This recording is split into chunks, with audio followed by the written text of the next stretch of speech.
حاولوا أن يخلقوا حرجا. الآن المرحلة ديال الحرج انتهت. الآن انتهى هذا الملف، جاءتنا الدارجة.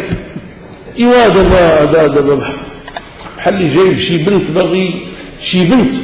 باغي يدير هذا الرا ديال امها، ما غينجحش هذا الشيء. هذا لعب بالمقدس، ولعب بالثوابت، ولعب بالأسس التي انبنت عليها بنيتنا وكياننا. الدارجة هي لغة تواصلنا. غنبداو حتى هي وتنحيي السي العروي اللي ملي سمع واحد التاجر كل مرة كيقلب على ما يبيع لهذه الدولة بصراحة، ويعني يتقرب بكونه صديق للملك. لما سمع هذه الكلمة السي العروي باش كتعرف الرجالات ديال البلاد رغم الخلاف الإيديولوجي ناض باش يرد وأجاد وأفاد وأفحم.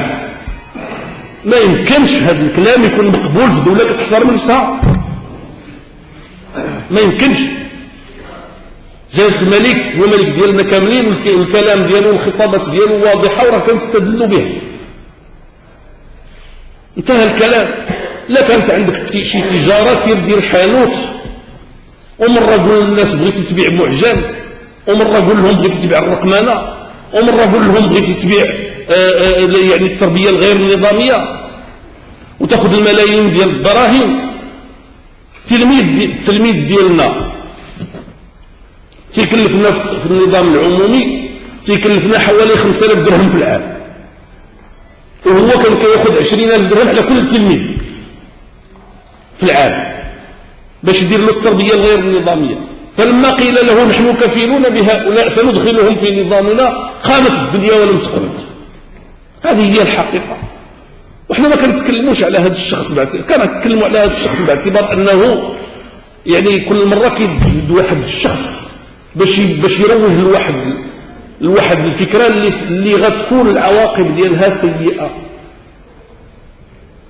ولهذا اليوم إخواني الأساتذة وأساتذتي الأساتذة المحترمين المبجلين، وكلكم يعرف التقدير والاحترام الذي أكنه في داخل كياني، ليس بالفكر ولكن بالغريزة، لأساتذتي من مختلف يعني اللغات والتخصصات وإلى آخره.